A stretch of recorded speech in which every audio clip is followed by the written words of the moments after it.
everyone. Welcome to another episode of Future Baseball GM's YouTube channel. Today, I'd like to welcome special guest Jeff Manto. Jeff, thank you for joining us tonight. Hey, Ryan, anytime. I'm looking forward to this conversation. Awesome. Yeah. No, so just to start off, for our listeners to get to know more about you, can you just give us a brief background of, don't go into your career, just like kind of like what you're doing now a little bit, and we'll get more into your career later. What I'm doing right now is I'm hanging out. I have enjoyed my time off. This year, ironically enough, has been a year. If you're going to take a year off, this is the year to take off. I'm hoping that it's not a year off. I hope it's just what some teachers call a sabbatical. I hope to get back into the game for sure. But right now, I'm just doing lessons. I'm consulting with a lot of college teams. I'm consulting with a lot of college players, high school players, and just trying to reflect and read on what's going on in baseball today. And it's been obviously an ordinary time, but yet it's been a productive time for me as well. Yeah, I couldn't agree with you more. I think I could say the same. Obviously, I don't have time off. I'm working as well, but yeah, I know definitely a difficult year for everybody. But the sabbatical thing, yeah, I know it'd be nice if you were a teacher. But so to kind of transition now into more for our listeners, can you walk us through more, your college playing days at Temple and how you ultimately got drafted by the Angels, the California Angels, who are now the Los Angeles Angels? Well, what happened in 1982, I left high school. I had scholarships in three sports. Back in the day where you were able to play three sports and you didn't have to, report early or commit early. I had the opportunity to play three sports and finish three sports before I had to commit. I had commitments or I had scholarships in different schools for different positions, quarterback, pitcher, and a number two guard. And make a long story short, I really didn't know what I wanted to do. And in 1982, I had a bird dog scout named Harry Startzel. Got a phone call by one of the most famous and most successful college coaches in baseball, Skip Wilson, and asking about this kid who threw 91 miles an hour. And he called the bird dog, and the bird dog said, "Listen, Jeff's not going anywhere because he's taking other scholarships in two other sports, in basketball and football. If you want him, you need to give him a full scholarship." So I decided to I talked to my father. I remember I said, "Dad, this is back old school Italian guy. This wasn't the new age guy. Like, let's lay this all out. And there's pros and cons." It was not pros and cons at all back then. It was like, "Okay, Dad, what do I do?" And he said, "Well, what's the situation?" I said, "Well, I have a half scholarship in basketball, half scholarship in football, and I have a full scholarship in baseball." He goes, "Looks like you're going to Temple to be a pitcher." So I ended up going to Temple to be a pitcher. And after my first year as a pitcher, I really learned that I was not a pitcher. I was a thrower. And every time I got the opportunity, I threw the heck out of the ball, and I didn't really know where it was going. So as it turned out, I asked the coach, and I'm over here, I don't know anything from anything. And I tell a Division I successful Division I coach, I don't want to pitch anymore. I want to play shortstop. So he put me through a workout. And then my sophomore year, I ended up playing right field, and I ended up hitting, and that's how it took off. No, yeah, that's awesome. I mean, I wish I had scholarship offers coming out of high school. That's awesome that you were able to do it more than one sport. So that's pretty. That's got to be that had to be a surreal feeling at the time. It really was. Back in the day, though, we're talking 1982. Things were way different. You were able to play three sports. So kids today, they don't have the opportunity, especially in the big schools. And as schools combine and sports gets more competitive, back in the day, it was easier to do it than it is today. Yeah, no, most definitely.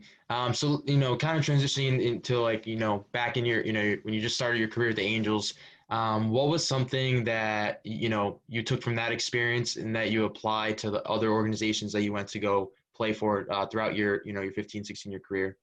Well, I'll tell you what, when I was with the Angels, when I first got drafted as an outfielder, I was scared to death, man. We went out to Cal State Fullerton, and I don't think I was past Pittsburgh. And no, I'm out here right now in Bristol, Pennsylvania, on the East Coast, just north of Philly, and I don't think I was past Pittsburgh. And to go out to California, I was blessed. And I'll tell you what, right now, I was blessed, and this is not a name drop. This is just what it is. With some really, really good coaches with the California Angels. And there's a lot of guys today who are still coaching at the John Ortons of the world, who's the catching coordinator for the White Sox. We still talk about the coaches we had in California. we had the likes of Joe Madden, Bruce Jeter Hines, you had the Latchman brothers. I had Bill for a lot of years, and probably one of the most popular scouts for the Red Sox, Tom Kochman, Mako Oliveras. We had Rick Down. We had coaches that today we still talk about, and we really feel good that these coaches spent time with us. And I was very, very lucky to come up with this organization. And what I learned from those guys is I took in today is that we teach everybody. You know, nobody comes in, you come in with a number one pick tag on you, but we teach everybody. Yeah, I think that's huge in what you're saying. And, you know, definitely having that experience and being able to meet so many great people, you definitely get to have different conversations. And I think getting to your point, like with our game today, like, you know, with that number one pick, like there's definitely more treatment there. But I think your point of teaching everybody is a huge part of the game that may be misaligned, depending on, you know, who exactly you're working with. I tell you what, you know, it forever it has been that you take care of the number one pick, and that'll never change. Right. But what I think that the Angels did for us as players is that they treated everybody the same. You didn't know who the number one pick was. You didn't know who anybody was. All you knew was you were treated good. You were a California Angel, and they cared about moving you up and being the best player you can be. Today, it might be a little bit different, and it's okay. I mean, that's a human nature to where if a guy gets, you know, $5-6 million, you know, you have to treat him a little bit different. That comes with the nature in any business. Definitely, yeah, most definitely. And you know, you've had a lot of exciting times throughout your career. You know, yes, you know, I've seen, you know, and I've heard that, you know, you played on a few World Series teams. You know, what was that experience like? You know, competing for a World Series trophy, and then, you know, ultimately winning. You know, being on a winning team, and then obviously, you know, there's some losing teams. You know, in those experiences. I'll tell you what, it was one of the gratifications of playing when you go to spring training. The one thing I enjoyed the most is that when I was with the Phillies, when I walked in there in 1993, when you walked in there was a vibe that you had a chance to go to the playoffs. And nothing worse than going to spring training knowing that you have no chance. You have no chance, whether you're rebuilding, whether you're in flux, whether you're developing this, you're developing that. There's something different about that. When I walked into Philly, when I walked into Cleveland, and I got traded to the Yankees, you felt the vibe that you were going to the playoffs. It was playoffs or bust. There was no other excuses. And that's what championship teams are. They put the pressure, they put the stress on people. When you go to spring training, yes, we're winning. And when you send out the message, oh, we're going to rebuild, well, the players get on their heels a little bit, and what you expect from them, your expectations, is what you get. But it was exciting. The losses were hard. Joe Carter hit the home run. And then I think it was Renteria had to base it up the middle in Florida when we were in Cleveland. And then with the Yankees, I was part of that team, but had gotten designated for assignment. But yet being a part of that team and knowing those players, it was definitely a good feeling watching them play. Yeah, no, yeah, most definitely. I think just, you know, being able to be part of that and being around it, that's especially like for me on the side the side of, you know, working on the coaching side of the industry and player development. That's kind of what gets me going, and I think has built our relationship because, you know, you're coming from the player and coaching side. I'm working with major league teams for 30 plus years. So I think, you know, it's definitely the gratification part. Definitely, I think connects both of us. You know, I really do. I think there's an important part that we all play in the game. And I don't think I've ever been on a team where the players, the 25 or the 40 players who participate in that particular season have ever said, you know, it was just all about us. I think the players appreciate, you know, what comes from the video people, what comes from the scouting department, what comes from the general manager's office and the front office. So I think it's a collaboration of everybody realizing that it just wasn't the 25 guys on the field. Yes, the 25 guys performed, and they won. They went through the heartaches. They're the ones that went into the slump. These are the guys who had to deal with a lot of extra stuff on and off the field. But yet, a lot of good players and championship teams understand that it's a whole collaboration, and the whole organization does win. Yeah, no, and I couldn't agree more. I think that's the thing, like I was saying before, is like with, you know, that's why player development is such a big part of our game today, and really, you know, really like focusing on, you know, the players and helping them grow. And, you know, now we have, you know, with free agency and, you know, these lucrative contracts, you know, guys, you know, if they're not on a winning team, they want to be traded. just because, at the end of the day, everyone wants to get paid. Yeah, I tell you what, everyone wants to win as well. Yeah, When yeah. you go through motions, you can look at some teams in some teams, and there's a window of opportunity. Yeah, When you look at these veteran players on these teams that are rebuilding, and when they say, listen, trade me if you're rebuilding, you know what? These players play for the money. And I can't say that, a part of me, maybe like a 10% play for the money. You play for the passion of it, but you want to yeah, win.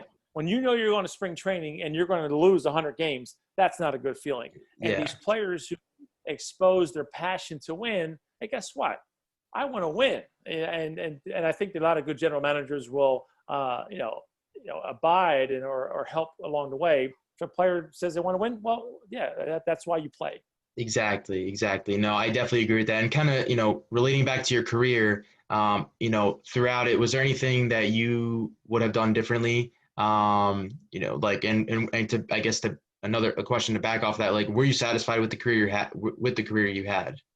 I wouldn't have done anything differently. I really wouldn't have. I was a guy I didn't underachieve. I didn't overachieve. I was a product of a player development system. I was fortunate enough, like the guys I mentioned with the California Angels, I was fortunate enough to be around coaches who cared. Not that they don't care today, but this is my own experience. I was surrounded by coaches who cared about every player and developing every player. I I was a player development guy. I don't go to the big leagues without coaches. I needed coaches. Coaches helped me. They spent time with me. I was one of those guys. If I didn't get coached, I would have been just another guy.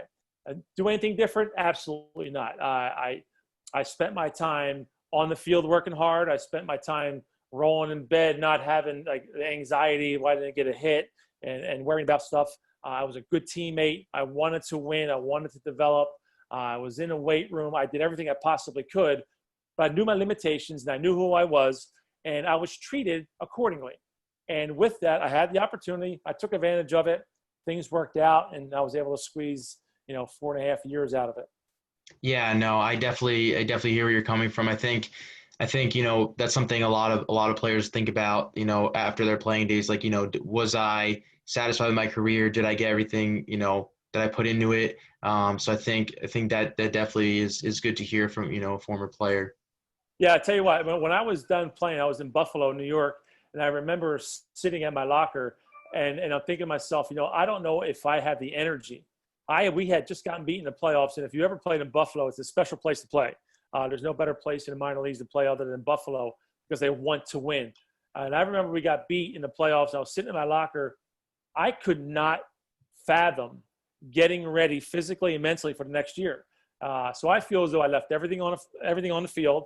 There was nothing I had left, and it basically was time to go home. It really was time to go home, because I didn't have what it took to be a major league player, mentally and physically.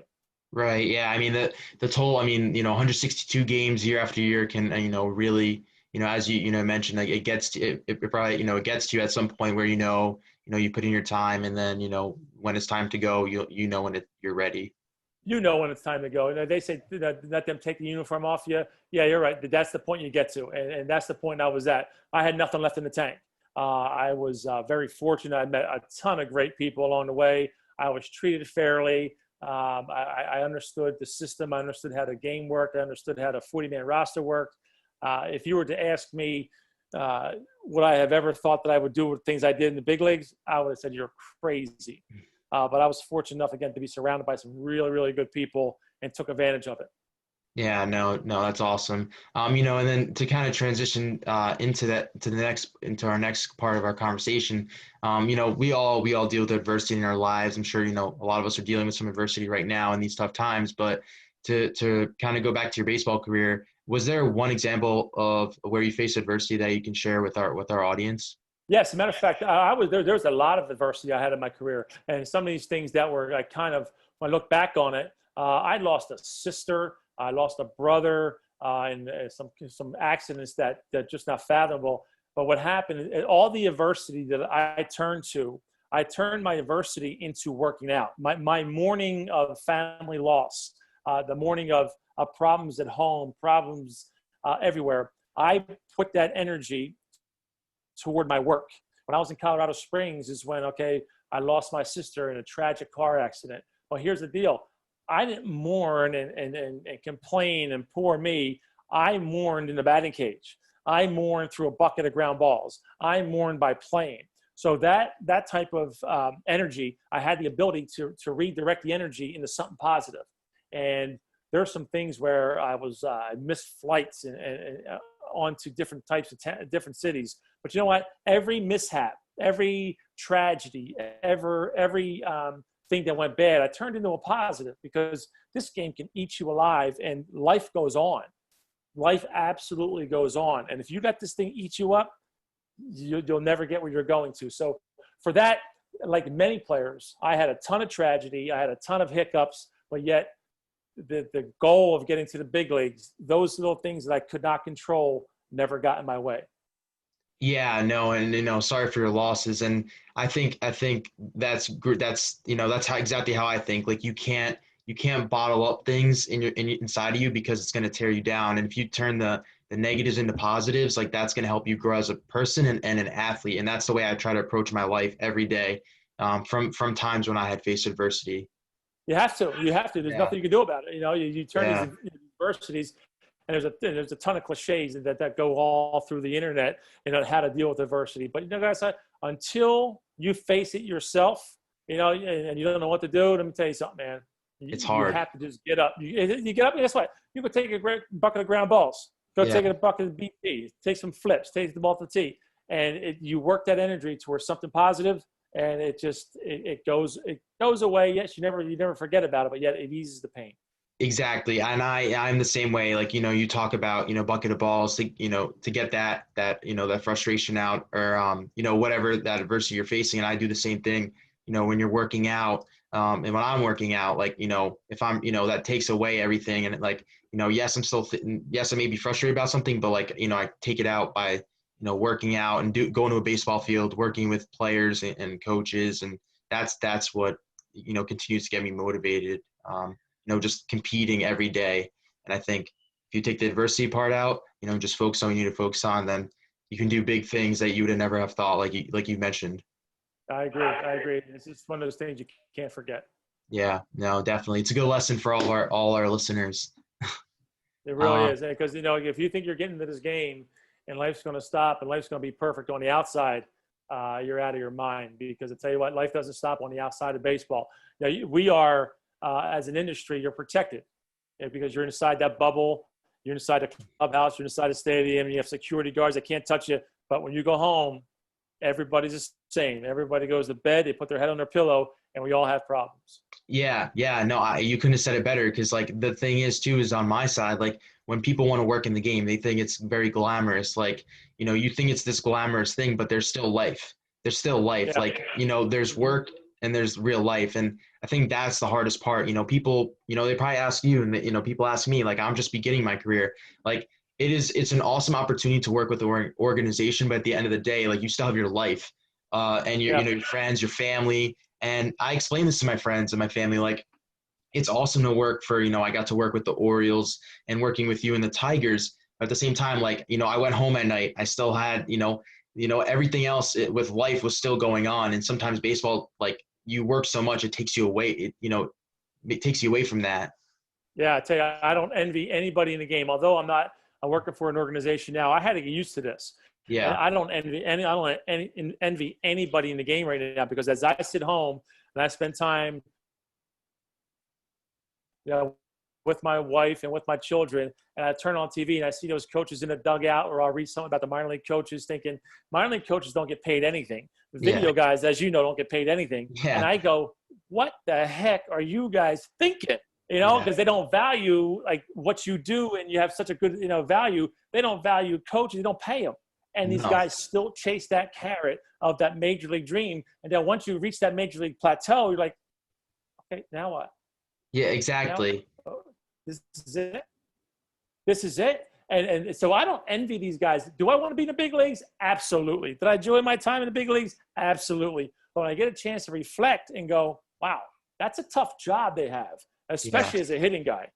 Pitching guys, that's a tough job, and the other jobs in the big leagues are tough. Well, you got to deal with the players in a batting cage all the time, and next thing you know, you're hearing you're trying to get these guys mentally ready, and the pay that you get versus the time that you miss, you can't get that time back. No. And there's no money in the world that can get you that time back. So it's a tough job to be in professional baseball, something you have to be used to. And Yeah. I was fortunate Yeah. enough to where I left 16 years off the field, so being away from home wasn't so hard for me or my family because they were Yeah. used to dad being away. But for you young guys getting back in the game, woo! God Yeah, bless you, man. God yeah, bless you. it's a lot of sacrifice, and the thing that the way I looked at it was like had to make it my lifestyle now, right? So like working, and then I had to make sure I was keeping everything like seeing my friends socially. I would always be in another state working, and I live in I live in New York, so it's like it's just like yeah. Once I learned how to adapt it to my life and make it my lifestyle, it's kind of made things easier, and then that adversity, facing that adversity in the past has helped that too. Cause it's like, okay, now this is how, for what I want to do, I have to live my life this way, but still to the way I want to live it, just have to do things a little differently to accommodate my job. Yeah, I'll tell you what, you guys have a tough job. I wouldn't do your job. If I knew how to do your job, I wouldn't even tell anybody because I don't want your job. Because what you guys have to do all day long, all night long. I remember going to the ballpark and seeing you there before I got there, and I was an average arrival guy.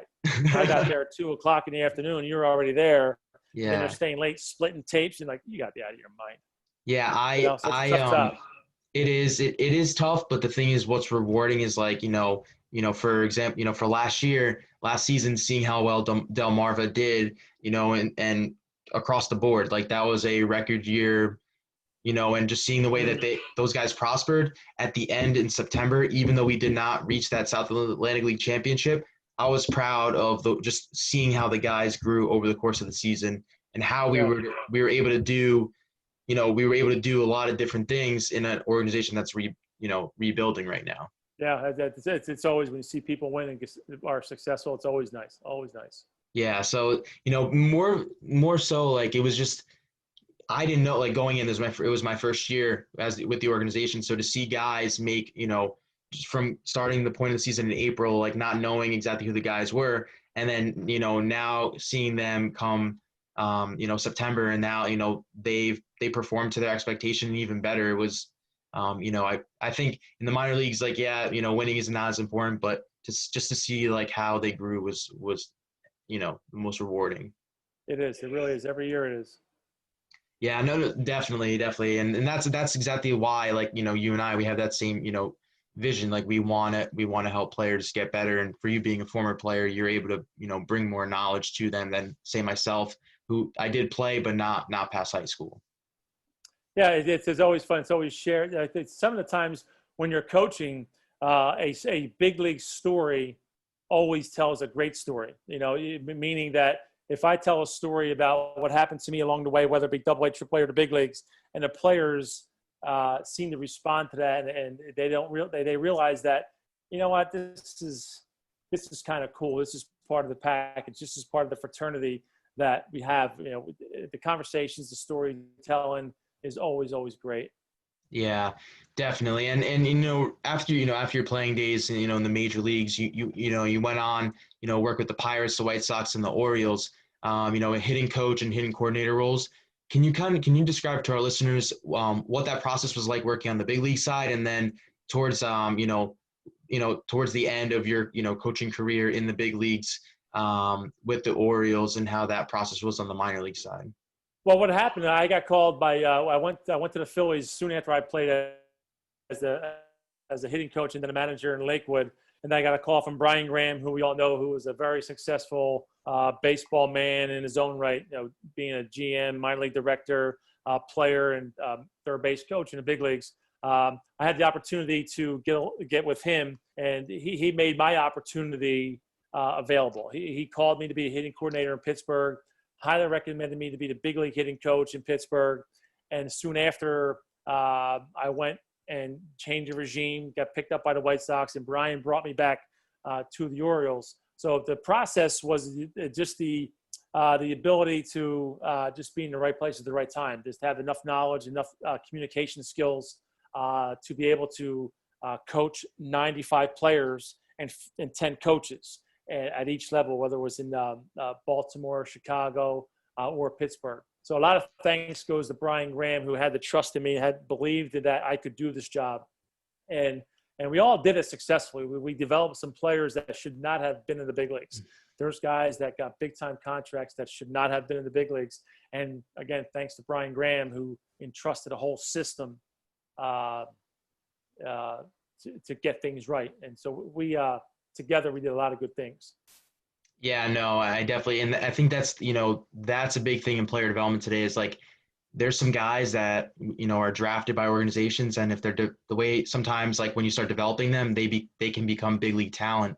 And like, I think, someone I look at just like the John Means story. Like I'm not a, big John Means fan, but just hearing his story and other players' stories who come up through a system, they make the big leagues, and they weren't technically like on the prospect list that Baseball America comes out with. I think that's really interesting as well.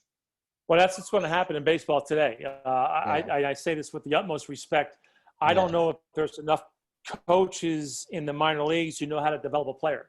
To send somebody down there and say, okay, here's the machine, here's the numbers, here's a tangible number, let's get to this tangible number, and he's a big leaguer.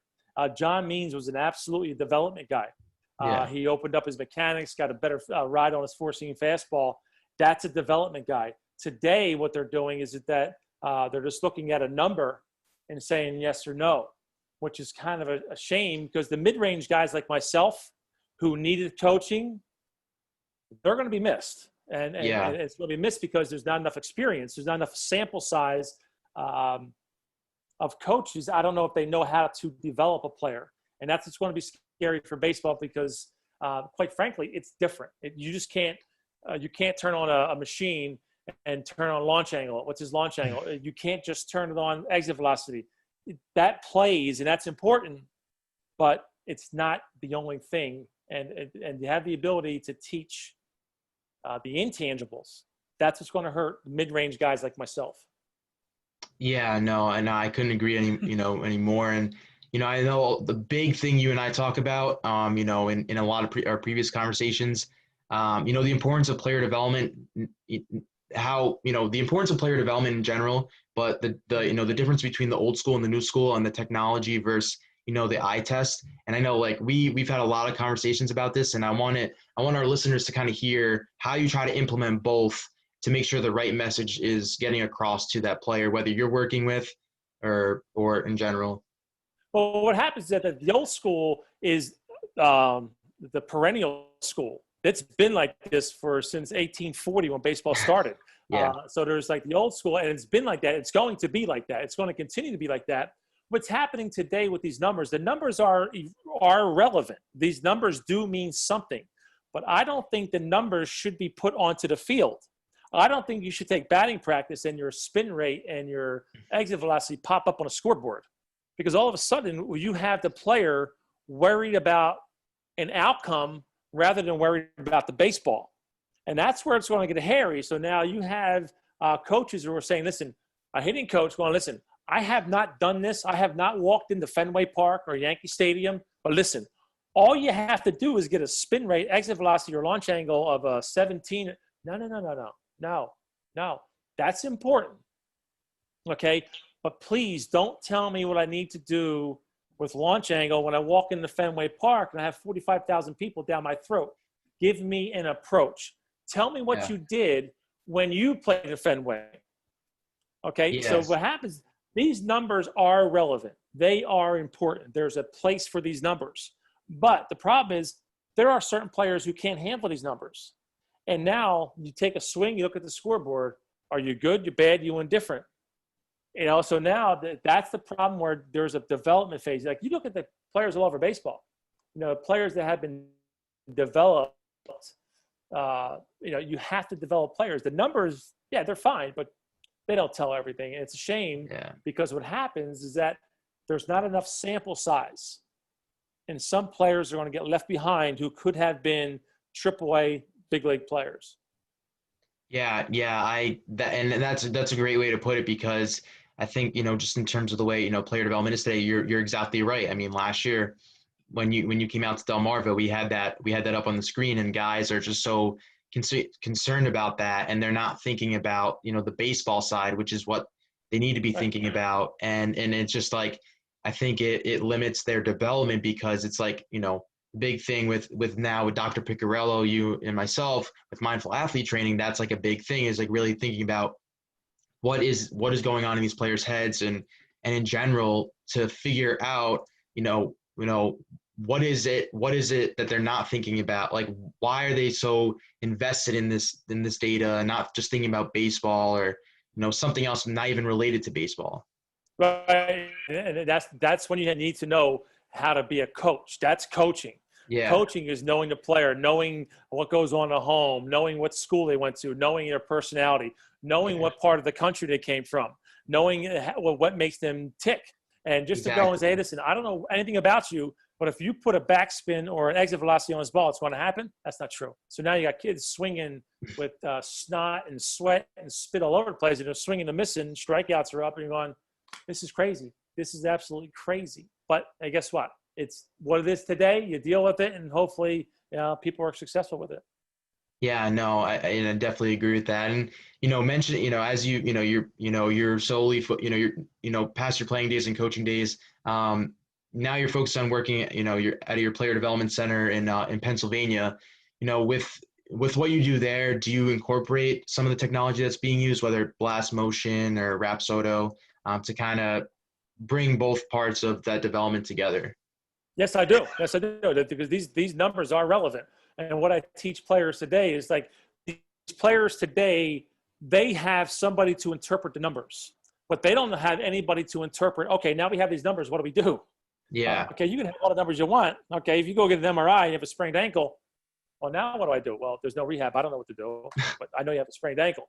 But these Yeah. numbers, and your exit velocity is this, that, and the other. Okay, how do I fix it? I don't know.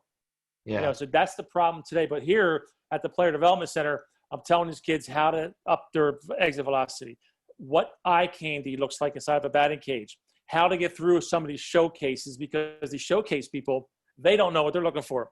Like I like the exit velocity. I like the one where they sit in front of an L screen, right, with the radar gun, and they're saying Yeah. your exit velocity. Can you imagine that? Could you imagine?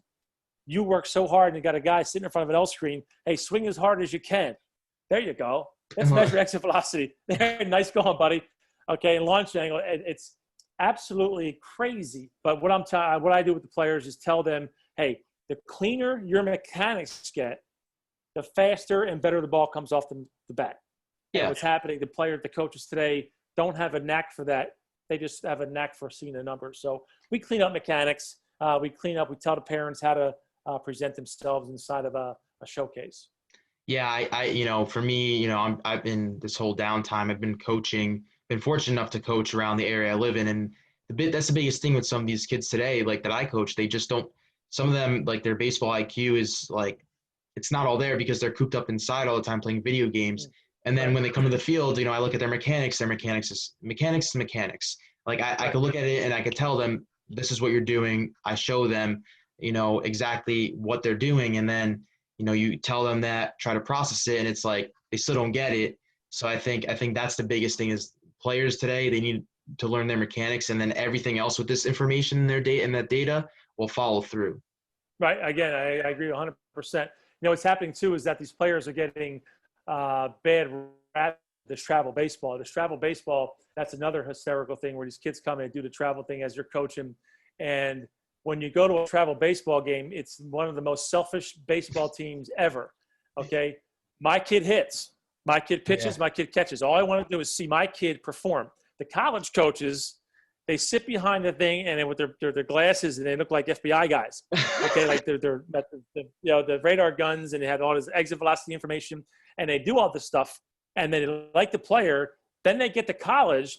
Then you'll find a coach come on YouTube or Facebook and say, the kids don't know how to move the ball. They don't know how to hit the runner over. They don't know how to move the runner. They don't know how to bunt. In the meantime, these are the same guys that go to showcases and want to see guys hit home runs. Right. So the kids are never learning how to play baseball because of travel. Seriously, You have a son. You want your son moving a runner over? Yeah, good job. I told my son, if you move a runner over, I will knock you out. Okay, we're moving over and in. Yeah. And bunt, don't even attempt to bunt. And then they get to college. Well, this kid can't bunt. You can't move the runner. He can't do anything. Well, coach, listen, you guys have promoted this because in showcases, this is what you want to see. Yeah. Then it's like, well, this kid can't throw 2 innings. Well, you know why, coach? Because you want him to throw 97 for 1. Right. Exactly. So it's Exactly. it's a real system that needs to be talked about. Yeah, a lot, because I'm seeing the same thing, and like it's just, you know, we hope that for the best, but you know, it's unfortunate that it's not taught properly in some Right. areas. But So it's you know, better, hopefully. yeah, to kind of wrap up here tonight, one, just if you can provide our listeners with one piece of advice, you know, to an aspiring baseball operations professional. So whether it's working in video, you know, coaching like you did, what's something that you can kind of give them some advice on to kind of help them better themselves or be prepared? Well, not to embarrass you at all. I would tell them to act as you did. Okay, act as you did, because the reason why people took a liking to you, you came in with the attitude you want to learn. You looked at you think about this. In Baltimore, when I was there, we had 125 years of major league and professional hitting experience as coaches. Okay, Right. you had the wherewithal to go to each coach and myself as the coordinator and learn about hitting. Okay, you didn't come in and say, hey, I have an idea. Why don't we do this drill? No, you sat back and you learned by listening to, I mean, you're in Delmarva. You had Dave Anderson, you had Donnie Warner, myself, and Brian Graham walking into Delmarva, and there's 150 years of just professional experience. Yeah. You had the ability to stop and listen. So these kids today, they need to stop and listen and learn the old school way, not the way of baseball. Yeah. Like the way you guys teach it, it might work. I'm not saying it doesn't work, but what happens is that when you once you learn and ask questions, that's when you're going to become better, and that's why you're going to be successful, because you came in, you asked questions. So did Joey. You guys came in, asked questions, and knew your place. Some kids come in and they think they know everything. No. Take your time. Take your time. You'll learn. So Yeah. hats off to you. You're going to be successful, man. I Because you appreciate ask questions. I appreciate it. Thank you. And I'm really happy with the relationship we started to build, and it's only going to continue to grow, and I'm sure we'll stay in touch. You got it, brother. Thank you. You're welcome. I'm Gifting Gope, Major League Baseball player. Please support international baseball by subscribing to CBO TV.